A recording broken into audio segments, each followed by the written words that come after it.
नमस्कार, मैं विजय पुनिया। जैसे ही चुनाव खत्म हुआ उसके तुरंत बाद गोदी मीडिया ने अपना एग्जिट पोल निकाल दिया, जिसमें भाजपा को पूर्ण बहुमत दिया गया और इंडिया गठबंधन को बहुमत से दूर कर दिया।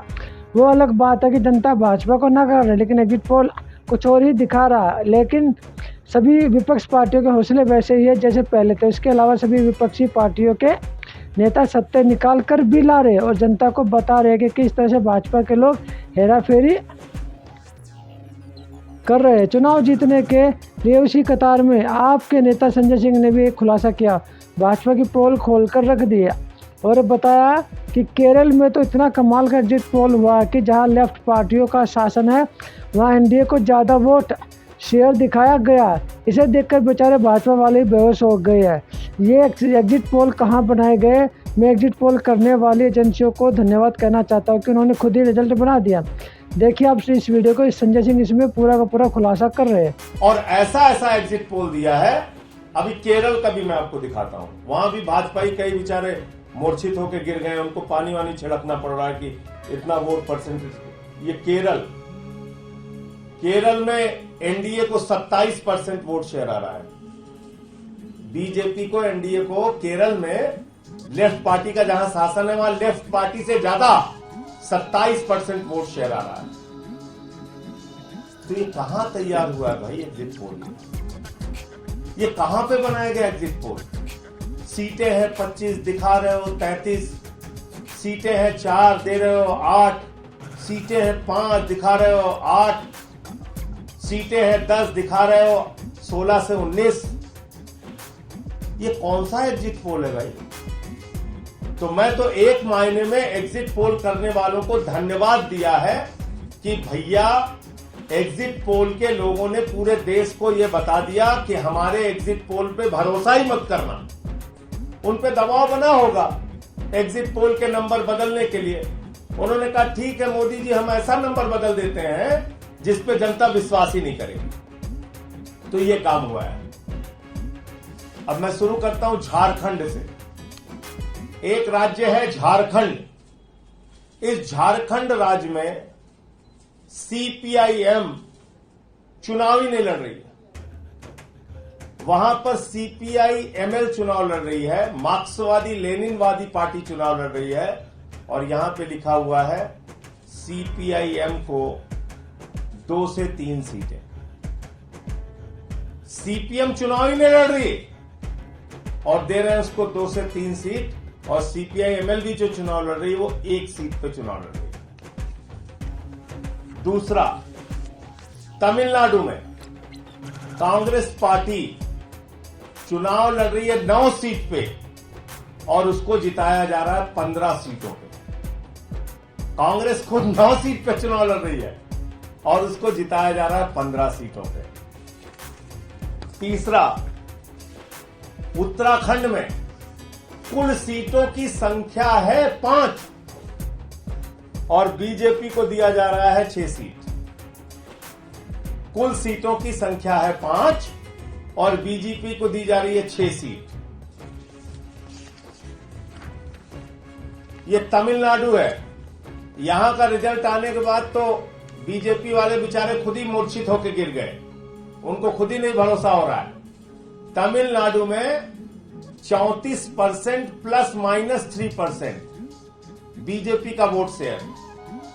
मेरे ख्याल से भगवान भी इस एग्जिट पोल के सर्वे पे भरोसा नहीं करेगा कि बीजेपी को 37% वोट शेयर तमिलनाडु में मिल रहा है। 37% वोट शेयर तमिलनाडु में मिल रहा है बीजेपी को। इसके बाद ये हरियाणा में कुल सीट है 10। कुल सीटों की संख्या है 10 और वहां पे एग्जिट पोल के नतीजों में दिखाया जा रहा है कि 16 से 19 सीटें आएंगी, जिसमें से 6 से 8 सीटें वो एनडीए को दी जाएंगी, बाकी इंडिया को दी जाएंगी। अब हिमाचल प्रदेश में हरियाणा में मैंने बताया 10 सीट है और दिखाया जा रहा है 16 से 19 सीटें मिलेंगी इंडिया और एनडीए को। हिमाचल प्रदेश में कुल सीटों की संख्या है 4 और वहां दिखाया जा रहा है कि 6 से 8 सीटों पे नतीजे आएंगे।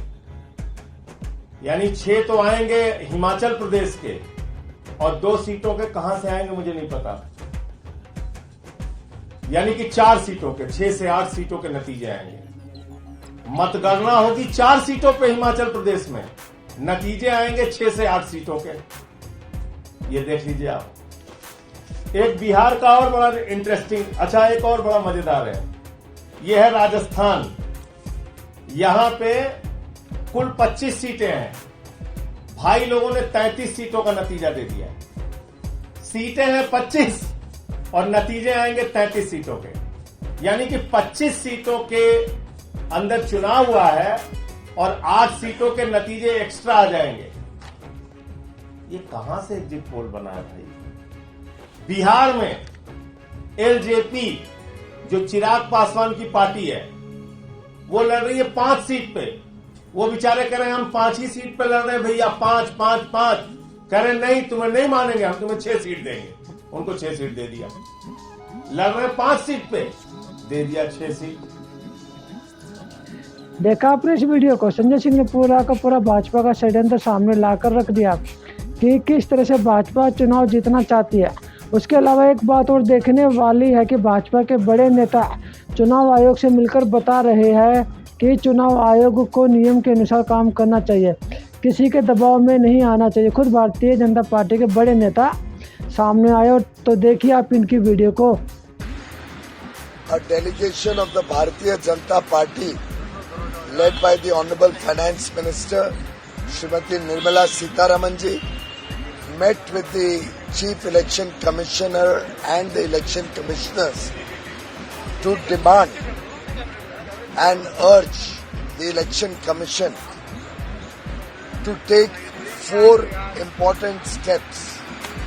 One, we have requested the Election Commission to ensure that every official engaged in the counting process is fully conversant with the minutest details of the prescribed process and engages diligently with all the Election Commission of India protocols, counting protocols, so that there can be no deviation whatsoever from what has been provided. 2, to ensure the safety and security of the electoral process during the counting and announcement of results, including enhanced monitoring and security measures to prevent any attempts at violence or unrest. 3, to take cognizance of the systematic attempts to undermine the electoral process and take stringent action against those responsible. And 4, issue a public statement affirming the integrity of the electoral process and warning against any attempts to disrupt the democratic process. देखा आपने इस video को? चलिए चलते हैं आगे की तरफ। और इंडिया गठबंधन को नेताओं ने भी एक खुलासा किया और बताया कि पोस्टल बैलेट चुनाव के मामले में निर्णायक साबित होते हैं। ये चुनाव प्रक्रिया के परिणाम को पूरी तरह से बदल सकती है। नियम के अनुसार पोस्टल बैलेट की गिनती पहले की जाती है, जिसके कुछ समय बाद ईवीएम की गिनती शुरू की जाती है। देखिए आप इस वीडियो को। दोस्तों, आप देख रहे हैं कि ये एक बहुपार्टी डेलीगेशन जिसमें मेरे सब वरिष्ठ कॉलीग्स यहाँ खड़े हैं अलग अलग विभिन्न पार्टियों से। ये तीसरी बार इस चुनाव में मल्टी पार्टी डेलीगेशन गया है चुनाव आयोग। आज हमने 2-3 मुद्दे स्पष्ट रखे उनके सामने। उन्होंने हमें कम समय में समय दिया, इसके लिए हम धन्यवाद करते हैं उनका। सबसे महत्वपूर्ण और अहम मुद्दा ये है कि पोस्टल बैलेट्स ये एक जानी मानी प्रक्रिया है कि चुनाव के परिणाम को एक तरफ से दूसरी तरफ ले जा सकती है। कई बार ऐसा हुआ है कि सभी पार्टियों के बीच में जो फर्क है वोट्स का वो एक्स है, लेकिन पोस्टल बैलेट्स 2x या 3x होते हैं, यानी पोस्टल बैलेट्स निर्णायक सिद्ध होते हैं परिणाम के मामले में। इसलिए चुनाव आयोग ने एक जो रूल है, प्रावधान है, जो एक्ट के अंतर्गत रूल बनता है, जो स्टैट्यूटरी रूल होता है, कोई गाइडलाइन नहीं, कोई चिट्ठी नहीं, उसके अंदर कहा है अंतर्गत कि पोस्टल बैलेट्स की गिनती पहले ली जाएगी, यानी ईवीएम की गिनती के पहले पोस्टल बैलेट्स की गिनती ली जाएगी। ये रूल 54A में लिखा है स्पष्ट रूप से। इस बात को कई बार अलग अलग रूप से चिट्ठियों द्वारा और गाइडलाइंस द्वारा चुनाव आयोग ने दोहराया है। 2019 में बड़े स्पष्ट रूप से कहा कि पहले आप पोस्टल बैलेट की गिनती शुरू करिए, उसके कुछ समय बाद आप ईवीएम की गिनती शुरू कर सकते हैं, लेकिन, और ये बहुत अहम बात है, आप ईवीएम की गिनती खत्म नहीं कर सकते या परिणाम का अंत नहीं कर सकते जब तक पोस्टल बैलेट का पूरा रिजल्ट गणना के बाद घोषित न हो जाए। यानी पोस्टल बैलेट की गणना के बाद उसका परिणाम पहले घोषित करना अनिवार्य है, और अगर आप अंत तक पहुंच गए ईवीएम में तो उसको रोकिए जब तक पोस्टल बैलेट का आप परिणाम घोषित न करें। इसके बावजूद, और ये हमारी याचिका है, ये हमारी कंप्लेंट थी आज चुनाव आयोग से, चुनाव आयोग ने गाइडलाइंस द्वारा इस स्टैट्यूटरी रूल नियम को बदला है। वो नहीं किया जा सकता कानून में, गाइडलाइंस द्वारा किसी रूल को नहीं बदला जा सकता। उन्होंने गाइडलाइंस द्वारा जो पुरानी गाइडलाइंस थी 2019 वाली, जो मैंने बताई अभी आपको, उसको हटा दिया है, उसको निरस्त कर दिया है। और इसका बड़ा सरल और सीधा परिणाम ये होता है कि ईवीएम की पूरी गणना हो जाए अंत तक, तब तक भी पोस्टल बैलेट की निर्णय की घोषणा करना अनिवार्य नहीं रहा है। अब हमारे को पता है कि कई बार ऐसा हुआ है कि पोस्टल बैलेट के आधार पर निर्णय उत्तर से दक्षिण हो गया है, पूर्व से पश्चिम हो गया है। इसीलिए ये प्रावधान बनाया गया था, यही इसका औचित्य है। इसलिए ये अति आवश्यक है कि ए, आप कानून के अंतर्गत एक गाइडलाइन द्वारा नियम को नहीं बदल सकते। बी, पोस्टल बैलेट जो निर्णायक एक रोल प्ले करता है, उसके लिए भी अनिवार्य है कि उसको पहले गिना जाए। और तीसरा कि एक लेवल प्लेइंग फील्ड के लिए, गणतंत्र के लिए, स्वतंत्र चुनाव के लिए, जो कि संविधान के मूल तत्वों का एक अभिन्न अंग माना गया है, ये आवश्यक है कि जो पुराना रूल था उसी को फॉलो किया जाए, जो प्रावधान अभी भी है उसी को रूल किया जाए। देखा आपने इस वीडियो को, कुल मिलाकर यह साबित हो रहा है कि चुनाव आयोग की प्रक्रिया संदेह के घेरे में देखी जा रही है। इसलिए चुनाव आयोग को सामने आकर जवाब देना चाहिए, नहीं तो जनता का विश्वास चुनाव आयोग पर से उठ जाएगा।